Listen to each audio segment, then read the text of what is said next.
IGenesisi isahluko sesixhenxe. Isihloko unogumbe.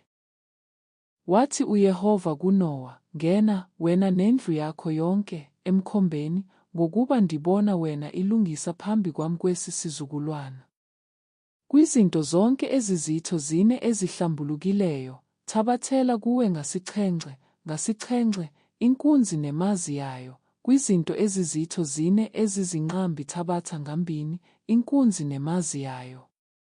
Nakuyintaka zezulu ngasixhenxe, inkunzi nemazi, ukuze imbewu igcinakale ehlabathini lonke.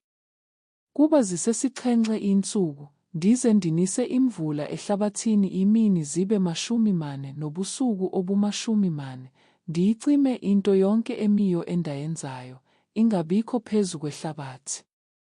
Wenza uNowa konke uYehova awamwisela umthetho ngakho. UNowa waye eminyaka 600 ezelwe, wabakho unogumbe wamanzi ehlabathini. Wangena uNowa emkhombeni, enonyana bakhe, nomkakhe, nabafazi bonyana bakhe, ndawonye naye, ngenxa yamanzi onogumbe. Kuzo izinto ezizitho zine ezihlambulukileyo, nakuzo izinto ezizitho zine ezizinqambi, nakuzo intaka, nakuzo zonke izinto ezinambuzelayo emhlabeni. Kwangena ngambini kuNowa emkhombeni, inkunzi nemazi, njengoko uThixo abemisele umthetho uNowa. Kwathi emva kwensuku ezisixhenxe, amanzi onogumbe abakho ehlabathini. Ngomnyaka wama-600 wokudla ubomi kukaNowa, ngenyanga yesibini, ngosuku lwe-17 enyangeni leyo, kanye ngayo loo mini, yagqabhuka yonke imithombo yamanzi enzonzobila enkulu, ingcango zezulu zavuleka. Wabakho umvumbi wemvula ehlabathini imini ezi-40 nobusuku obu-40. Wangena emkhombeni kwangaloo mini uNowa, noShem noHam noYafethe, onyana bakaNowa, nomkaNowa, nabafazi bobathathu bonyana bakhe, ndawonye naye. Bona, nento zonke eziphilileyo ngohlobo lwazo, nezinto zonke ezizitho zine ngohlobo lwazo, nezinambuzane zonke ezinambuzelayo emhlabeni ngohlobo lwazo, nentaka zonke ngohlobo lwazo, into zonke eziphaphazelayo ezinamaphiko, zangena kuNowa emkhombeni, ngambini, kwinyama yonke enomoya wokuphila kuyo. Zangena inkunzi nemazi kwinyama yonke, zangena njengoko uThixo abemisele umthetho.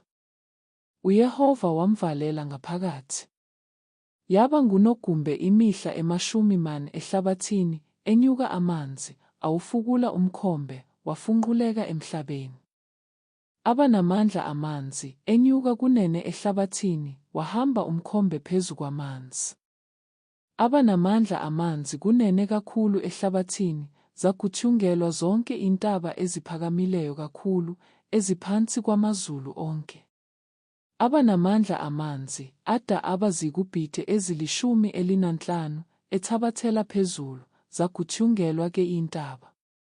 Yaphuma umphefumlo yonke inyama enambuzelayo emhlabeni, kwintaka, nakwizinto ezizitho zine, nakwizinto eziphilileyo, nakwinyakanyaka yonke enyakazelayo emhlabeni, nabantu bonke.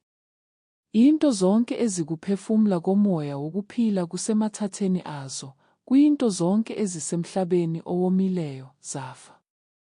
Zabhujiswa ke izinto zonke ezimiyo, eziphezu komhlaba, kwathabathela emntwini kwesa ezintweni ezizitho zine, nasezinambuzaneni, nasezintakeni zezulu, zabhujiswa azabakho ehlabathini, kwasala uNowa yedwa, nababenaye emkhombeni.